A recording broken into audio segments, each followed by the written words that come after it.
की जो कि रोती न हो, ऐसी माता को माँ कहना धिक्कार है, जिसके सीने में ममता की ज्योति न हो। देख कर माँ का पाषाण हृदय सुनो, माँ से हट करके ममता भी रोने लगी। माता से ममता होती है यह सोच कर, ममता जीवन के सपने सजोने लगी।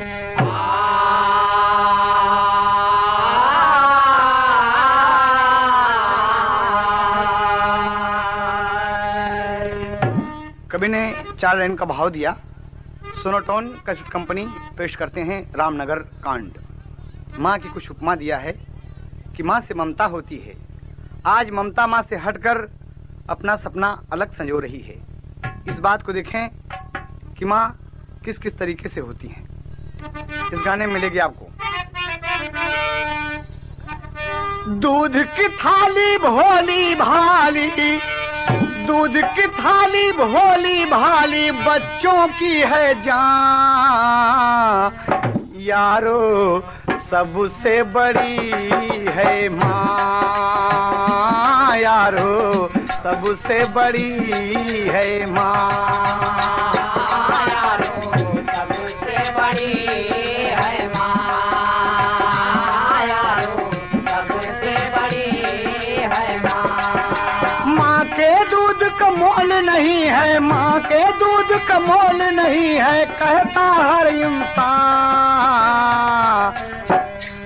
यारो सबसे बड़ी है माँ, यारो सबसे बड़ी है माँ, यारो सबसे बड़ी है माँ। दूध की थाली भोली भाली, दूध की थाली भोली भाली, बच्चों की है जान। यारो सबसे बड़ी है माँ, यारो सबसे बड़ी है माँ, यारो सबसे बड़ी है माँ।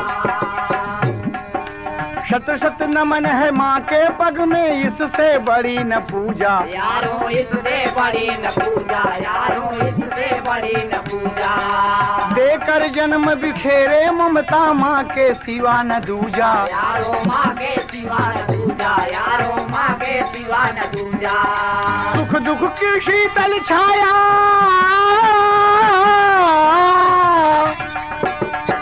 सुख दुख की शीतल छाया है, जाए जहाँ जहाँ। यारो सबसे बड़ी है माँ, यारो सबसे बड़ी है माँ, यारो सबसे बड़ी है माँ। दूध की थाली भोली भाली, दूध की थाली भोली भाली, बच्चों की है जान। यारो सबसे बड़ी है माँ, यारो सबसे बड़ी है माँ। दुख में भी हंस हंस कर माता अपना दूध पिलाती, यारो अपना दूध पिलाती, यारो अपना दूध पिलाती। निज आंचल को समझ के पलना झूला रोज झुलाती, यारो झूला रोज झुलाती, यारो झूला रोज झुलाती। माँ को छोड़कर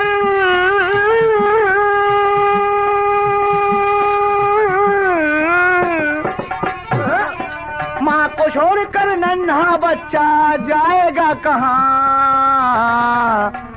यारो सबसे बड़ी है माँ, यारो सबसे बड़ी है माँ, यारो सबसे बड़ी है माँ। दूध की थाली भोली भाली, दूध की थाली भोली भाली, बच्चों की है जान। यारो सबसे बड़ी है माँ, यारो सबसे बड़ी है माँ, यारो सबसे बड़ी है माँ।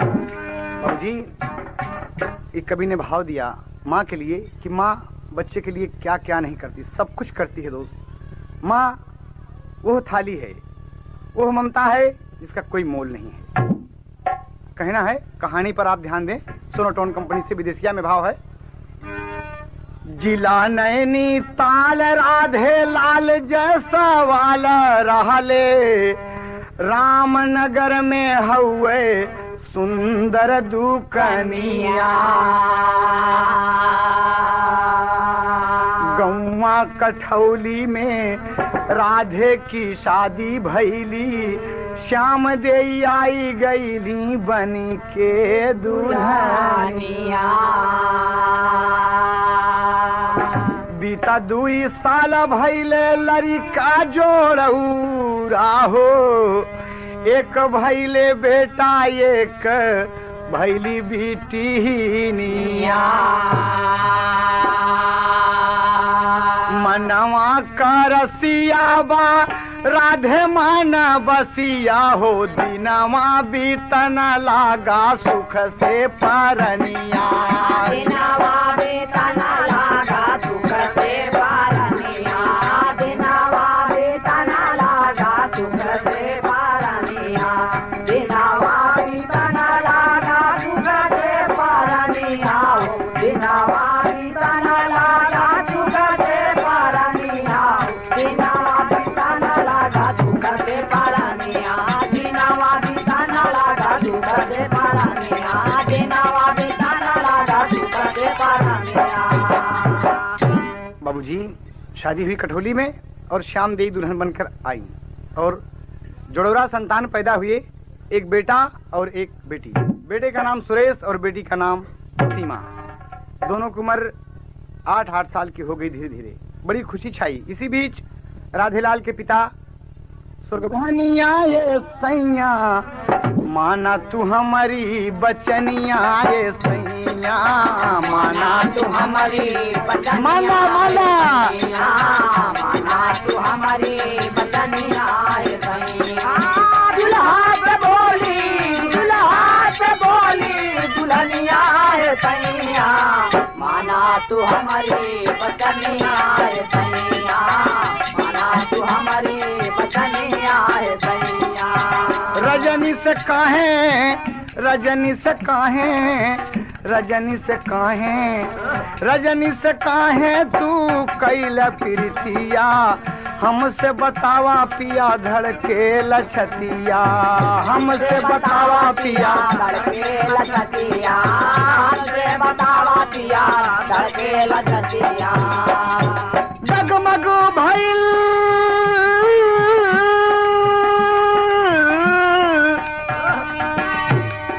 डगमग भइल कस चरनिया ये सैया, माना तू हमारी बचनिया ये सैया, माना तू हमारी बचनिया ये सैया, माना तू हमारी बचनिया ये सैया। डगमग भइल डगमग भइल चरनिया ये सैया, माना तू हमारी बचनिया ये सैया, माना तू हमारी बचनिया ये सैया। राधेलाल सुन के, राधेलाल सुन के गवर सी आई, दुल्हन का जम के ऊ कैल से पिटाई, दुल्हन का जम के ऊ कैल से पिटाई, दुल्हन का जम के ऊ कैल से पिटाई। बहुत मारता है कि तुमको ये किसने खबर दी, सब गलत है। कहा सही है, आप आए दिन बहुत सुबह निकल जाते हैं घर से और पूरा दिन दुकान पर रहते हैं और रात को 10-11 बजे वापस आते हैं आप, वो भी नशे की हालत में। लोग सब कहते हैं आप बदनाम हो गए हैं।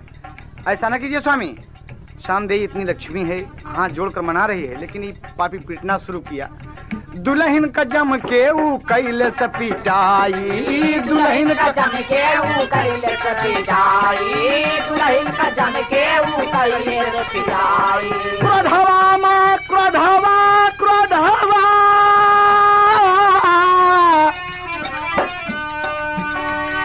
क्रोधवा मां दुल्हन का कान, क्रोधवा मां दुल्हन का कान बदनिया, माना तू हमारी बचनिया ये सैया, माना तू हमारी बचनिया ये सैया, माना तू हमारी बचनिया ये सैया। हाँ, क्रोधवा मां कान बदनिया ये सैया, माना तू हमारी बचनिया रे सैया, माना तू हमारी बचनिया रे सैया, माना तू हमारी बचनिया रे सैया। अरे जिया मुरैला छोटे लाल बारे प्रयागराज, बहुत खूब सुनो टोन, बहुत खूब। सैया सैया सैया सैया सैया, माना तू हमारी बचनिया रे सैया, माना तू हमारी बचनिया रे सैया। राधे बहुत मारता है, बहुत पीटता है, तमाम उसके सर से बदन से खून निकल गया बाबूजी। और श्याम देवी रो रो रो कह रही हैं कि स्वामी बच्चे बड़े हो गए हैं, 8-8 साल के हो गए हैं, सब जानने लगे हैं, ये सुनेंगे तो क्या कहेंगे कि हमारे पिता ऐसे हैं। कहा तुम कुछ नहीं बोलोगी। इतनी बात बढ़ी बाबूजी कि श्याम देवी का रहना मुश्किल हो गया, मुश्किल हो गया। रजनी आए दिन मुंह फुला लेती है और राधे लाल उसके बस में बाबूजी। बस यूं चक्कर चलता रहा, यहाँ तक नौबत आ गई कि वो तलाक दे दिया तलाक अपनी पत्नी को कि मैं तुमको नहीं चाहता हूं, तुम जाओ यहाँ से। दोनों बच्चों को छोड़कर बाबूजी ये लक्ष्मी साक्षात तलाक पा गई और तलाक पा के चल दिए बाबूजी। और अपने मैके में भाई माँ बाप के साए में बेचारी गुजर करने लगी। दोनों बच्चे यहाँ पढ़ रहे हैं, रोते हैं माँ के लिए, कहता कि चिंता मत करो तुम्हारी माँ यहाँ मौजूद हैं। रजनी को दिखाते हैं कि तुम्हारी माँ है, कहा मेरी माँ नहीं है, ये तो अध्यापिका है, ये टीचर है, ये पढ़ाती है। लेकिन बाबूजी यहाँ देखें दोनों को तो लहान बैठ गए, कैसे होता। तारझक चलो बहना चमन चल के देखें बहार, यह ओरिजिनल है, लेकिन कहना है राधे सजना के संग लूटे रजनी बहार, राधे सजना के संग लूटे रजनी बहार, राधे सजना के संग लूटे रजनी बहार। रजनी बहार हो रजनी बहार, रजनी बहार हो रजनी बहार, राधे सजना के संग लूटे रजनी बहार, राधे सजना के संग लूटे रजनी बहार, राधे सजना के संग लूटे रजनी बहार। ताक चनवा चकोर, ताक चनवा चकोर रंग बरसे चारी ओर, चनवा चकोर रंग बरसे चारी ओर, ताक चनवा चकोर रंग बरसे चारी ओर। शोर कंगना मचावे, शोर कंगना मचावे हंसे सुरहो सिंगार, शोर कंगना मचावे हंसे सुरहो सिंगार, शोर कंगना मचावे हंसे सुरहो सिंगार। हंसे सुरहो सिंगार, हंसे सुरहो सिंगार, हंसे सुरहो सिंगार, हंसे सुरहो सिंगार, हंसे सुरहो सिंगार, हंसे सुरहो सिंगार। शोर कंगना मचावे हंसे सुरहो सिंगार, शोर कंगना मचावे हंसे सुरहो सिंगार। होला मिलन सुबह शाम राधे भैले बदनाम, होला मिलन सुबह शाम राधे भैले बदनाम, होला मिलन सुबह शाम राधे भैले बदनाम। काम होई गईले, काम होई गईले दुनहो के सगरो बेकार, काम होई गईले दुनहो के बेकार, काम होई गईले दुनहो के सगरो बेकार, राधे सजना के संग लूटे रजनी बहार। लेकिन बाबूजी लग रहा है इसी बीच में एक काम हो जाता है कि रजनी से इतना प्रेम बढ़ गया कि सबको भूल गया। आए दिन रजनी के पास, आए दिन रजनी के पास बच्चों की सेवा समाप्त हो गई बाबूजी। बच्चे भूखे पेट स्कूल चले जाते हैं, वहां से आते हैं फिर भी खाना नहीं मिलता। आस पड़ोस के लोग देखकर सब कहते हैं कि ये पता नहीं राधे कैसे होगा, ये कैसे हो गया राधे। बाबूजी मुखिया जी गांव के क्या करते हैं, मुखिया गौवा के आके कहे राधे को बुला के, मुखिया गौवा के आके कहे राधे को बुला के, मुखिया गौवा के आके कहे राधे को बुला के। राधे यहाँ आओ, आइए सर जी यहाँ आइए, सुनिए। कहा क्या बात है मुखिया जी। कहे पाके रजनी का, पाके रजनी का भूल गया सारा व्यवहार, पाके रजनी का भूल गया सारा व्यवहार, पाके रजनी का भूल गया सारा व्यवहार।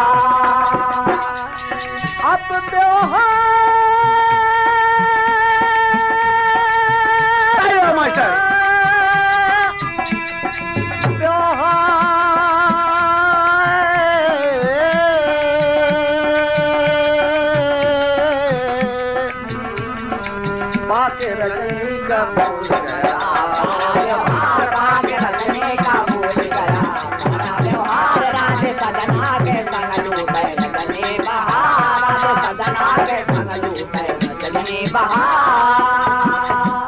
बाबूजी मुखिया बहुत समझाए कि जानते हो तुम गांव में बड़ी बदनामी हो रही है राधे, और ऐसा करना उचित नहीं है। कहा मुखिया जी, कहा तुम दूसरी शादी कर लो, बच्चे तुम्हारे बर्बाद हो रहे हैं, बेकार हो रहे हैं। पहली बीबी को तो तुमने छोड़ दिया, कितनी सुंदर थी। कहा वो मेरे मन की नहीं थी। कहा ठीक किया, तो तुम दूसरी शादी कर लो, दूसरी औरत से, पराई नारी से नेह मत लगाओ। बाबूजी बात यूं चलती गई। बाद 2 साल के राधे ने दूसरी शादी गांव अमरसा में फुलवा नाम की एक औरत है बाबूजी, उससे शादी कर लिया।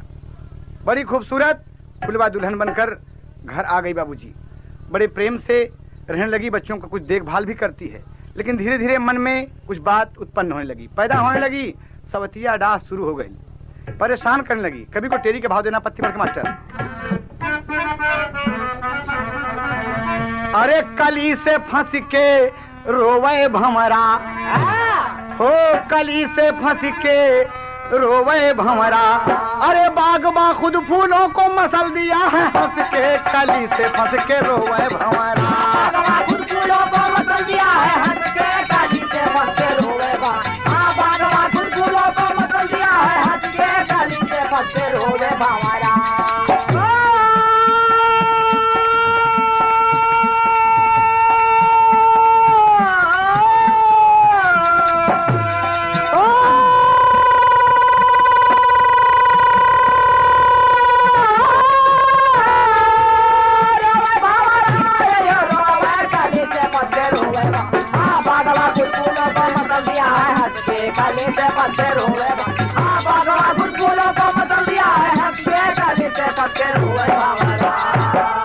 कुछ ही दिन के बाद बात आ गई बाबूजी। कैसे होता? आइल सवतिया बीतल काफी रतिया, आइल सवतिया बीतल काफी रतिया। अरे धीरे धीरे बतिया नसाई गईली, फुलवा घरवा माया फस मचाई गईली। फुलवा घरवा अरे बारे फुलवा गईली, फुलवा घरवा माया फस मचाई गईली हो, मचाई गईली हो, मचाई गईली हो, मचाई गईली। फुलवा घरवा माया फस मचाई गईली, फुलवा घरवा माया फस मचाई गईली। फूल ऐसन फुलवा कई कोमल बदनिया, फूल ऐसन फुलवा का कोमल बदनिया, फूल ऐसन फुलवा का कोमल बदनिया।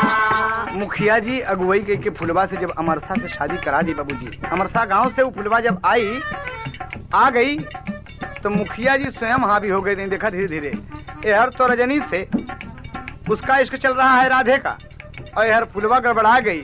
मुखिया से फुलवा कैला गल लगनिया, मुखिया से फुलवा कैला गल लगनिया, मुखिया से फुलवा कैला गल लगनिया। यह राधे से रजनी उबी आई गईली, फुलवा घरवा माया फत मचाई गईली। फुलवा घरवा माया फत मचाई गईली, फुलवा घरवा माया फत मचाई गईली। मचाई गईली हो, मचाई गई हो, मचाई गईली हो, मचाई गईली। फुलवा घरवा माया फत मचाई गईली, फुलवा घरवा माया फत मचाई गईली। बाबूजी ये काम चल रहा है, मुखिया जी हावी हो गए फुलवा पे, और इधर देखिए राधे क्या करते हैं। डॉक्टर उमेश चंद्र करई डॉक्टरिया, वही कस्बे में रामनगर में। भानुमति डॉक्टर कई सुघरी गुजरिया, अरे भानुमति सुघरी गुजरिया, भानुमति डॉक्टर कई सुघरी गुजरिया। राधे का जाल माँ, राधे का जाल माँ फंसाई गईली, फुलवा घरवा माया फत मचाई गईली। फुलवा घरवा माया फत मचाई गईली, फुलवा घरवा माया फत मचाई गईली। मचाई गईली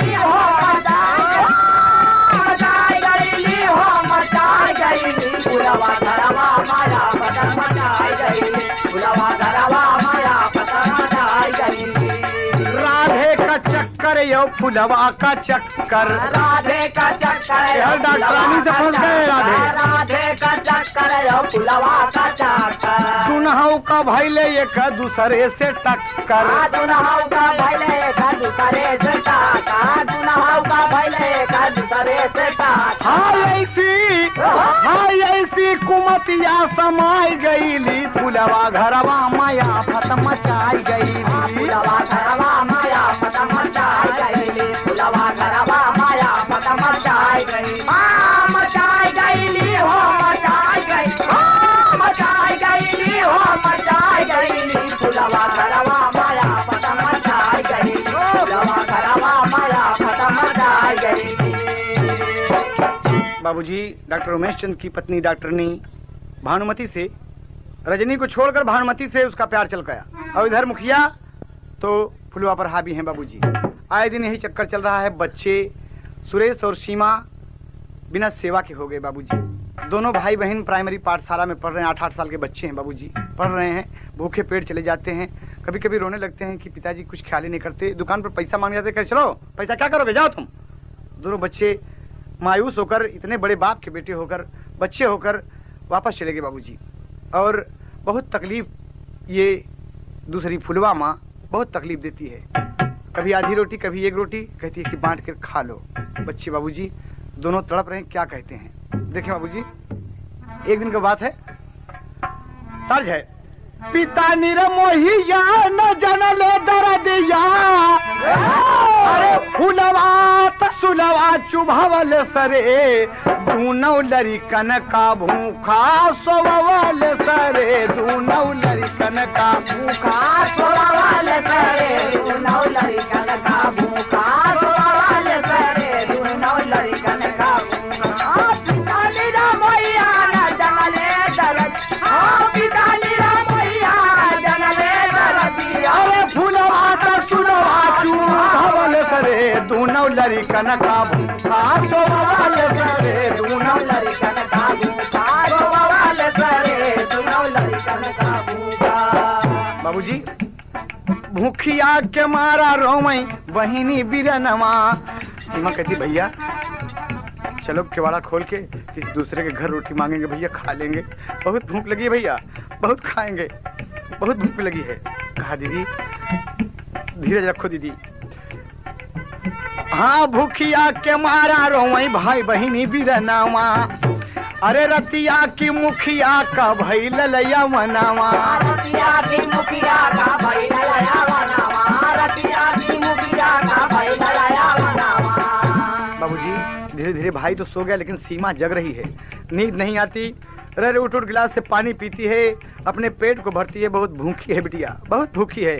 और ये फुलवा एक एक रोटी बंद कर दिया रसोई घर में ताला। बाबूजी देखें आप, मुखिया जी जब आज दरवाजा खुला तो देख गया, सोए बिरनवाया जा गए बहिनिया, बिरनवाया जा गए बहिनिया, सोए बिरनवाया जा गए बहिनिया, अरे बाबू का पनिया गंवाल सरे, दूनौ लरिकन का भूखा सोवल सरे, दूनौ लरिकन का भूखा सोवल सरे, दूनौ लरिकन का भूखा सोवल सरे, हो सोवल, ओ सोवल सरे, हो सोवल सरे, दूनौ लरिकन का भूखा सोवल सरे, दूनौ लरिकन का भूखा सोवल सरे, दूनौ लरिकन का भूखा।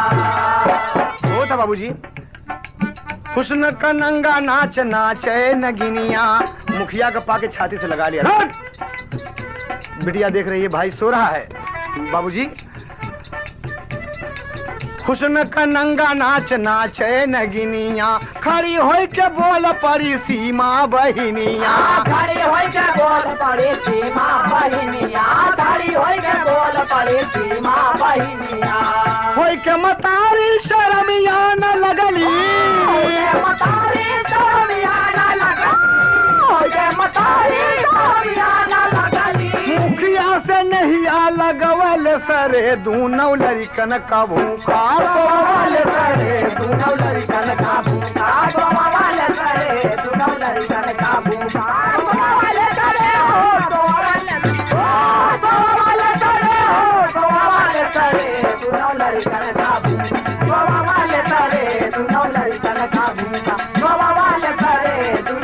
लगन का भूखा। बाबूजी, फुलवा और मुखिया, सीमा बिगड़ गई कि धिक्कार है तुम्हें माँ, धिक्कार है माँ, तुम्हें धिक्कार है, तुमने मेरे पिता की गरिमा गंवा दिया। अच्छा देख ली बाबूजी, तो फुलवा और मुखिया सीमा को बहुत समझाए कि बेटी हम तुम्हें बहुत पैसा दे, बहुत अच्छा कपड़ा लिया तो के उसे ये बात बताओ ना। लड़की थी बाबूजी, मतारी धमका दे कि तू बताओ तो हम जान मार दो। बाबूजी वही वो समझा बुझा के लड़की चुप हो गई। और इधर राधे और भानुमती, एक दिन बाबूजी इनका किस्सा देखें कैसे होता ताज है। एक दिन का किस्सा है, कहना है तो फुलवा से इसके चक्कर में फंसे हैं, दोनों का उधर चल रहा है। सीमा कमजोर नस जान गई और इधर स्कूल से छुट्टी हुई है। अचानक ये आ गया सुरेश जब आया तो क्या देखता है बाबूजी, राधे और भानुमती। डॉक्टरनी का किस्सा सुने, कभी को बोल देना पड़ा।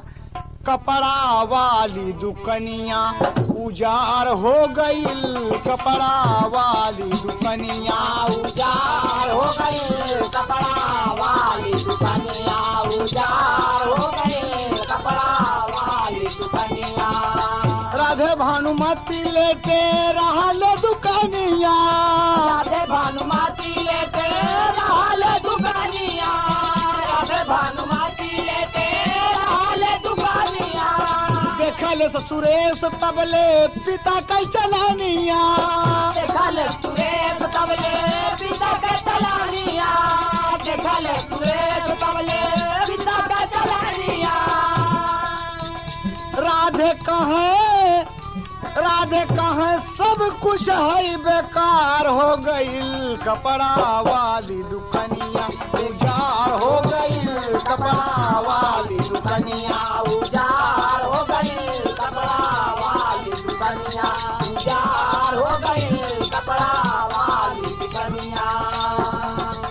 देखी के सुरेश लौटा अपने भवनवा, देखी के सुरेश लौटा अपने भवनवा, देखी के सुरेश लौटा अपने भवनवा। राधे भानुमती का दुखित भइल मनवा, राधे भानुमती का दुखित भइल मनवा, राधे भानुमती का दुखित भइल मनवा। हई सुरेशवा से दुखवाया पार हो गई, कपड़ा वाली दुकनिया उजार हो गई, कपड़ा वाली दुकनिया उजार हो गई, कपड़ा वाली दुकनिया उजार हो गई, कपड़ा वाली दुकनिया। बाबूजी गौर करने की बात है कि सुरेश देख लिया आपत्तिजनक हालत में अपने पिता और डॉक्टरनी भानुमती को देख लिया बाबूजी, तो क्या काम करता है कि हमारे पिताजी की चाल अच्छी नहीं है, ये तो खराब काम करते हैं। बताइए हम लोग कहाँ से सुख पाएंगे, हमारी दीदी सीमा रोए, हम रोई, ये कैसा चक्कर है भगवान। हमारी मातारी चली गई और ये घर से जाने नहीं देते, तकलीफ पर तकलीफ हमें देते हैं। यही बात सोचकर कहाँ पहुँचता है, बहुत बुरा लगा उसे। जाकर डॉक्टर से सुरेश ने सारी बात बताया। उमेश चंद्र के पास पहुंचा और कहा श्रीमान जी आप मेरे साथ हमें, और लिवा गया बाबूजी कपड़े की दुकान की तरफ और झरोखे से सारी बात जब दिखाया बाबूजी, तो जाकर डॉक्टर से सुरेश ने सारी बात बताया। भानुमती की देख दशा, डॉक्टर का मन मुरझाया हो, कली से फंस के रोवे भंवरा। नागिन निकल पड़ी है राधे लाल को डस के, कली से फंस के रोवे भंवरा। नागिन निकल पड़ी है राधे लाल के डस के, कली से फंस के रोवे भंवरा। नागिन निकल पड़ी है राधे लाल के डस के, कली से फंस के रोवे भंवरा।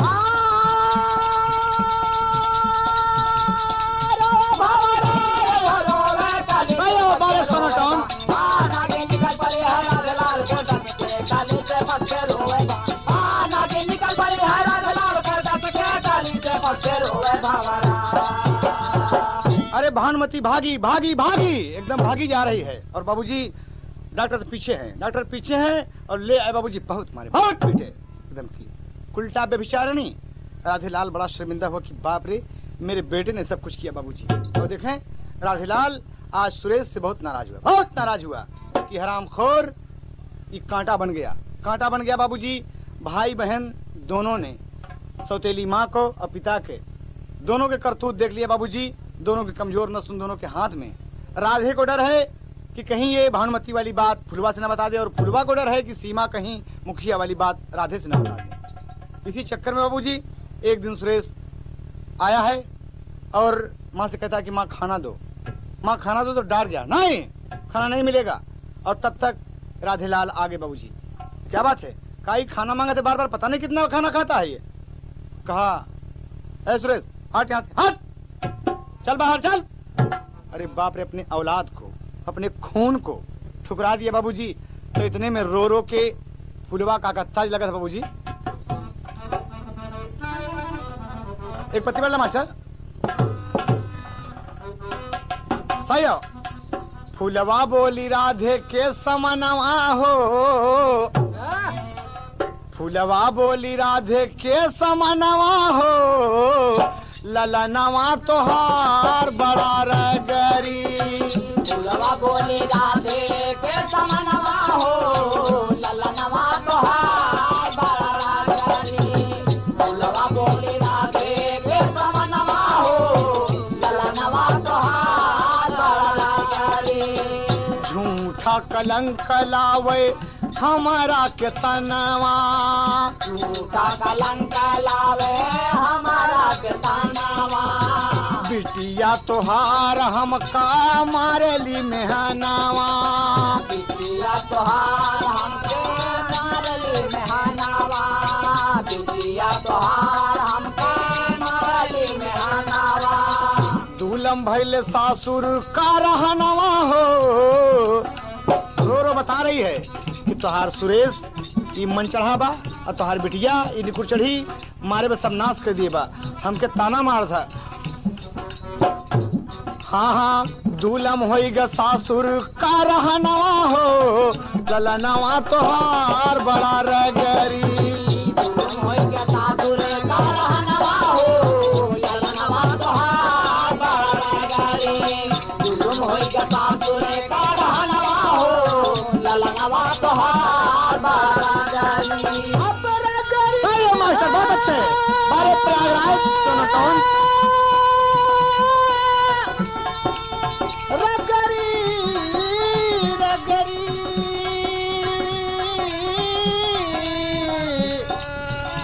रगरी। फुलवा बोली राधे के समनवा हो, ललनवा तोहार बड़ा रगरी। फुलवा बोली राधे के समनवा हो, ललनवा तोहार बड़ा रगरी। बाबूजी ये बात सुने कहे कि सीमा कहा सीमा भी बहुत बेकार है। कहा सुरेश तो और बदमाश है। तो सुरेश तो अपने पिता राधेलाल का पूरा करिश्मा जानत है। तो कहा क्या ख्याल है तुम्हारा? कहे एक बात बताइए हम, राधे कहे कि ई सुरेश बदमाश बा। राधे कहे कि सुरेश बदमाश बा। राधे कहे कि सुरेश बदमाश बा। ऐसन गदेलावन से घर का सत्यानाश बा। ऐसन गदेलावन से घर का सत्यानाश बा। ऐसन गदेलावन से घर का सत्यानाश बा। बुझत नहीं कौनो अब यतनवा हो, सुझत नहीं कौनो अब यतनवा हो, ललनवा तोहार बड़ा रगरी। सुझत नहीं कौनो यतनवा हो, ललनवा तोहार बड़ा रगरी। सुझत नहीं कौनो यतनवा हो, ललनवा तोहार बड़ा रगरी। एक दूसरे कपोल दोनों बच्चे जान रहे हैं बाबूजी। यहाँ देखें का होता तो ये बोला था, कहा सुना? कहे हाँ। फुलवा कह रही है कि पिया हमार बात मनबा? कहे हाँ बोला। कहे रहिया का कांटा भैले दुनहु गदेलावा। रहिया का कांटा भैले दुनहु गदेलावा। रहिया का कांटा भैले दुनहु गदेलावा। कांटा हटा के दूर करा सब झमेलावा। कांटा हटा के दूर करा सब झमेलावा। कांटा हटा के दूर करा सब झमेलावा। नहीं होए बहुत अपमनवा हो। बाबूजी कहा ये दोनों कांटे के हटा दे पिया। कहा हटा दें? कहे हाँ। कहा सीमा और सुरेश को, कहा ये आए दिन आपकी बुराई करता है, गांव में बुराई करता है, सबके सामने बैठता है और हमसे ये तो हर बिटिया अंड बंड बात बकर था, एकदम बेकार बोला था। ये लोग पढ़ रहे हैं कि क्या कर रहे हैं? कहा ये बात कहा नाही हो ये बहुत पमनवा हो, ललनवा तोहार बड़ा रगरी। नाही होए बहुत अपमनवा हो, ललनवा तोहार बड़ा रगरी। नाही होए बहुत अपमनवा हो, ललनवा तोहार बड़ा रगरी। अब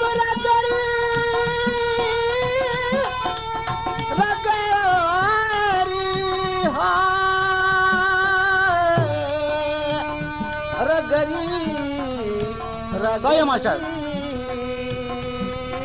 नाही होए बहुत अपमनवा हो, ललनवा तोहार बड़ा रगरी। नाही होए बहुत अपमनवा हो, ललनवा तोहार बड़ा रगरी। बाबूजी दोनों ये प्लान बना लिए बाबूजी कि रास्ते के कांटा दोनों बच्चे हो गए थे। देखें आप, माँ की ममता धिक्कार उठी। आज धिक्कार है ऐसी माँ को, ऐसे पिता को जो अपने खून के लिए दुश्मन बन जाएं। बाबूजी फुलवा बोली कि पिया इन दोनों को जल्दी कीजिए, जल्दी हटा दो, वरना हम मौज मस्ती से नहीं रह पाएंगे, न चैन से रह पाएंगे, न चैन से खा पाएंगे, कोई जीवन का सुख नहीं मिलेगा। कहा ये बात कहाँ? कहा तो एक काम करो, ये भी उल्टा की जाल में फंस गया बाबूजी के चक्कर में आ गया आज। अब फुलवा मन मन हंस रही है कि तो बाप ही है, ये तो सगा बाप है, हमका क्या करेगा? अरे ये मार नहीं, हम मार दो, साथ साथ लग जा। बाबूजी कहा कि अच्छा कोई बात नहीं है, एक काम करो तुम। कहा बोलो। कहा आज ही दोनों बच्चों को खत्म कर दो, आज ही दोनों को खत्म कर दो। बाबूजी ये विचार कर लिए दोनों, और दोनों भाई बहन शाम को आए बाबूजी, खाना मांगते हैं। माँ जी, मौसी माँ भोजन दो, खाना दे दो। कहा खाना नहीं मिलेगा, सो जाओ, खाना नहीं मिलेगा, सो जाओ। कहा नहीं खाना दो। सीमा रो रही है बाबूजी, सुरेश रो रहा है कि मौसी माँ खाना दो ना। पिताजी आप मौसी माँ से कहें कि खाना दें, हम लोग भूखे हैं। तर्ज भोजपुरी लगत है। एक दुल्हन कहा था, और कहा था बाबूजी अपने सखियन से, सुना ले की सासुरे में झुरा झुरा मोती गिरे। सुनली का सासुरे में झुर झुरा मोती झरे। सुनली का सासुरे में झुर झुरा मोती झरे। सुनली की सासुरे माँ झुरा झुरा मोती झरे। मोरे लेखे सतु आशा पनवाए बाबूजी। मोरे लेखे सासु आशा पनवाए बाबूजी। मोरे लेखे सासु आशा पनवाए बाबूजी। ये तो ओरिजिनल है, लेकिन बाबूजी यहाँ पर बच्चे खाना मांग रहे हैं, मार पड़ रही है, कपड़े नीच डाले, एकदम चीर डाले कि आरामखोर सुरेशवा खाना ले बे। बच्चा गिर गया बाबूजी, पिता बैठे हैं। कहा मारो इस कमीने को, मारो इस बदतमीज को। बहुत मारते बाबूजी। का कहा थी, भाई बहनिया रोवाए दुई नौ से हंसवा जोरे। भाई बहनिया रोवाए दुई नौ से हंसवा जोरे। भाई बहनिया रोवाए दुई नौ से हंसवा जोरे। काहे बदे मारा व्यापार नवाए बाबूजी। काहे बदे मारा व्यापार नवाए बाबूजी। काहे बदे मारा व्यापार नवाए बाबूजी। भाई बहनिया रोवाए दुई नौ से हंसवा जोरे।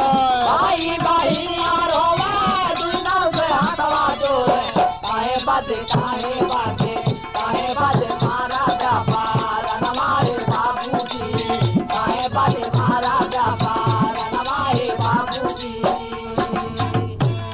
कहना बाबूजी सुरेश का कहा था, पिताजी खींच के मारे, एक चांटा गिर गया, बच्चे के मुंह से खून गिर गया बाबूजी, खून गया। का कहा था बाबूजी?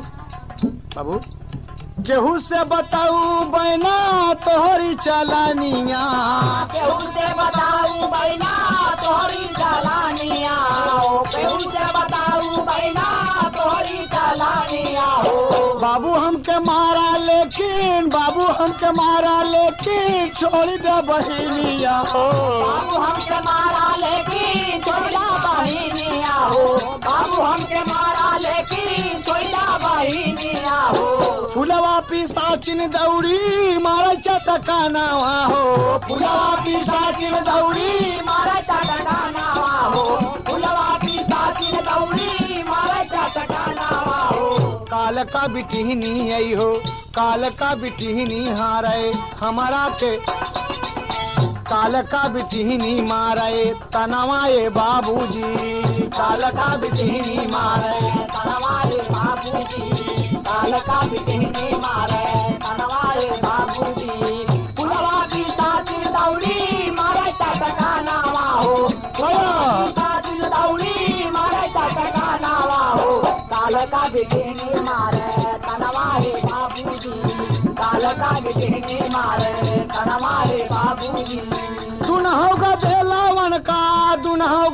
लावन का बने गोरा हाथावा हो दुनहौगा दे लावन का बने गोरा हाथावा हो दुनहौगा दे लावन का बने गोरा हाथावा हो हाय रे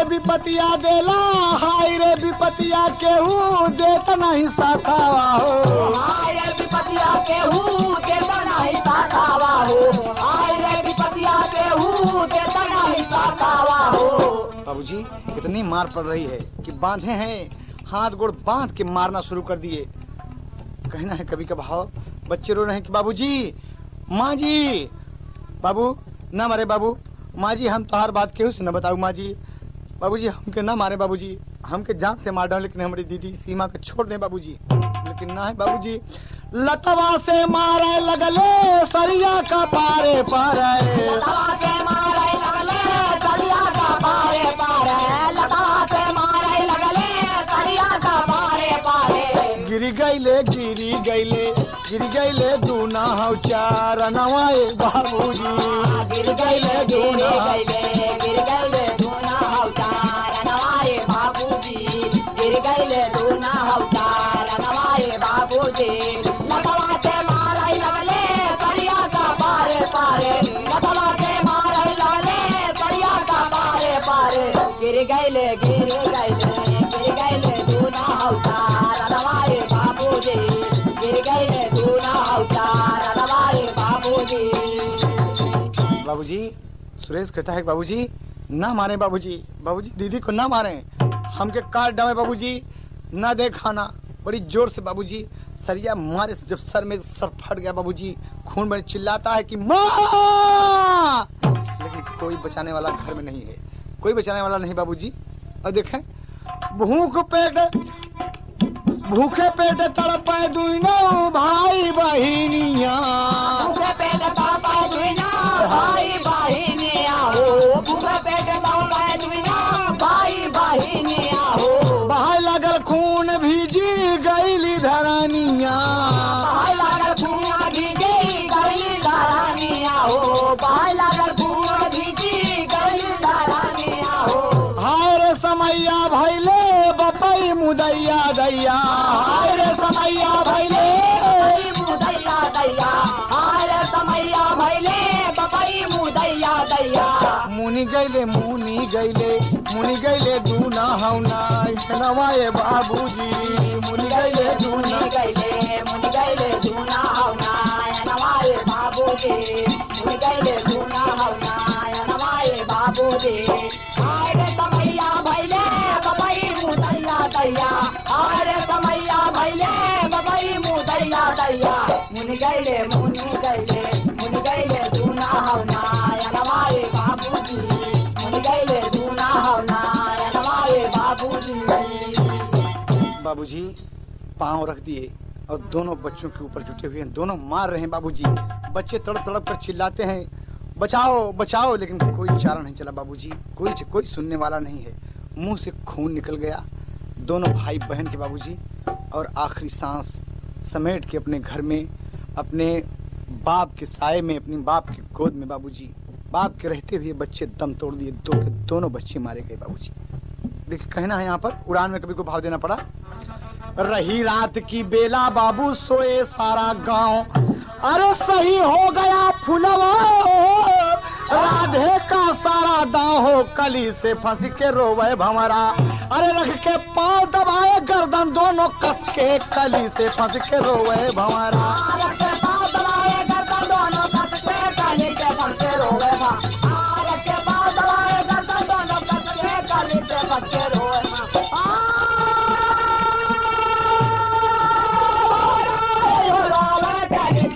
रोवेगा मेला किया पहले काटी के भोजन आंगन मेला किया, आंगन मेला किया हो आंगन मेला किया, आंगन मेला किया पहले काटी के भोजन आंगन मेला किया, पहले काटी के भोजन आंगन मेला किया। राधे बोला कहाँ बहाऊं इन दोनों की लाश। अरे फुलवा बोली जल्दी कीजिए नहीं सत्यानाश, पासमा बगल दूसरा मनवा आंगन में लसिया। बगल दूसरा मनवा आंगन में लसिया, पासमा बगल दूसरा मनवा आंगन में लसिया, आंगन में लसिया हो आंगन में लसिया, आंगन में लसिया पासमा बगल दूसरा मनवा आंगन में लसिया, पासमा बगल दूसरा मनवा आंगन में लसिया। कहाँ ले जाएं बताओ, कहाँ ले जाएं? तो फुलवा बोली मुखिया जी से सारी बात बताओ। पहुंचा बाबूजी राधे मुखिया से सारी बात बताता है। मुखिया जी मन में हंस रहे हैं और 2-4 हजार रुपया उनके पास में रख दिया बाबूजी। मुखिया बोले अच्छा अच्छा अच्छा। मुखिया का तो और लान खा गया। मुखिया फुलवा बोली मुखिया जी से सारी बात बताओ। अरे खबर पाई के मुखिया अले बोले मत घबराओ, जाओ बैठो दुनो जनवा आंगन में लसिया, जाओ बैठो दुनो जनवा आंगन में लसिया, जाओ बैठो दुनो जनवा आंगन में लसिया। मुखिया अपनी जीप मंगाए लाश भरे बोरे में। अरे एक कुआं में फेंक दिया फिर जाकर के भोरे में बिकी गया थोड़े में ई मनवा आंगन में लसिया। ऐसे ऐसे साले गांव के मुखिया हैं आरामखोर। डॉक्टर उमेश चंद्र के ऊपर राधे रपट लिखाया। मेरे दोनों बच्चों को डॉक्टर ने कहीं छिपाया, आया साहब के समनवा आंगन में लसिया, आया साहब के समनवा आंगन में लसिया, आया साहब के समनवा आंगन में लसिया।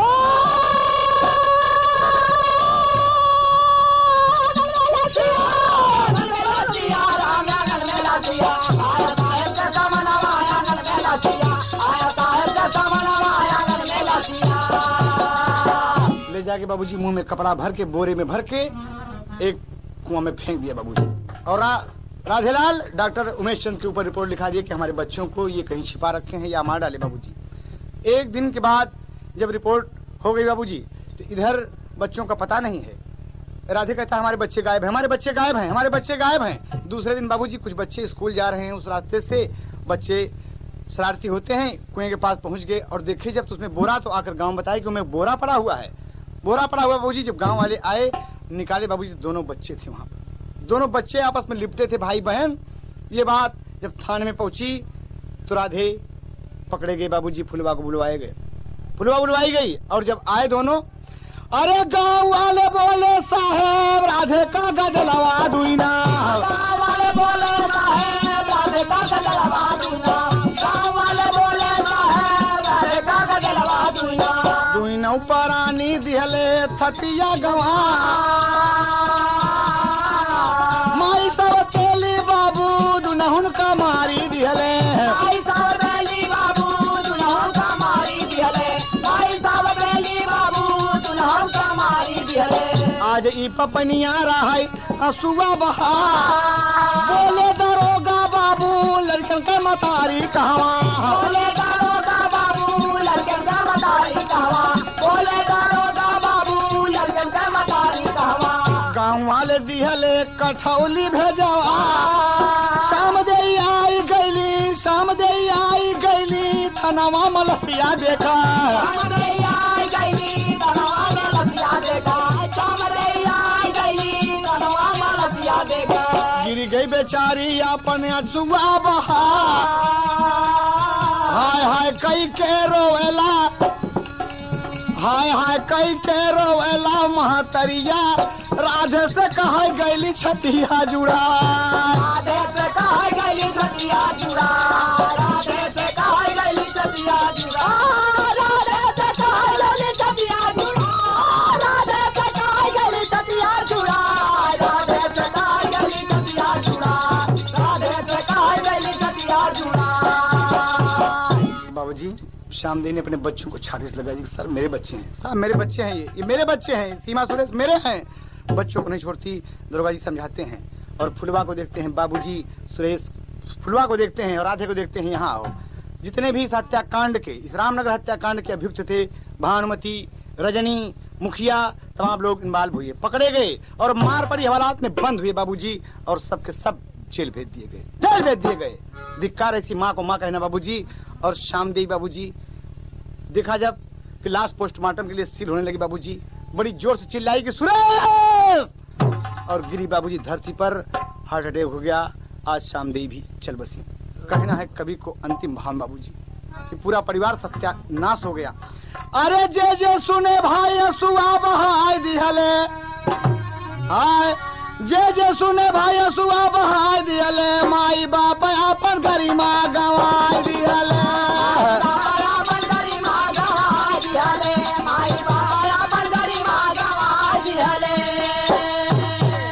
भानुमति, रजनी, फुलवा, मुखिया, सयाना और आधे लाल जाय सवाल गईले जेल।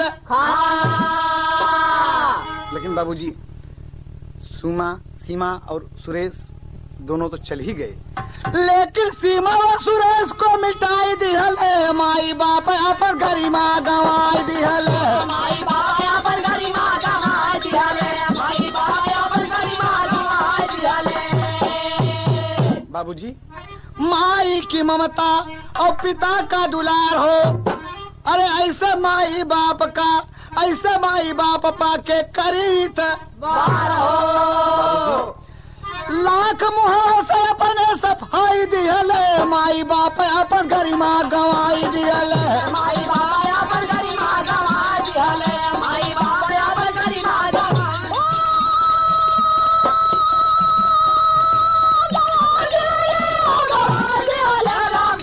दिहले, माई बाप अपन गरिमा गवाई दिहले, माई बाप अपन गरिमा गवाई दिहले। बाबूजी माँ और श्यामदेवी दोनों बच्चे चल बसे और राधेलाल, फुलवा समेत तमाम अभियुक्त जेल में बाबूजी। सोनाटोन आप सबके लिए पेश किए बाबूजी रामनगर हत्याकांड। रामनगर का कांड हुआ कुल यूपी में बदनाम, राम आधार कह भी रो रहे हैं तड़पे राजा राम, कली से फंस के रोवे भंवरा। बाबूजी ऐसा काम है जैसा ही तोरे बस के, कली से फंस के रोवे भंवरा। ऐसा काम है जैसा ही तोरे बस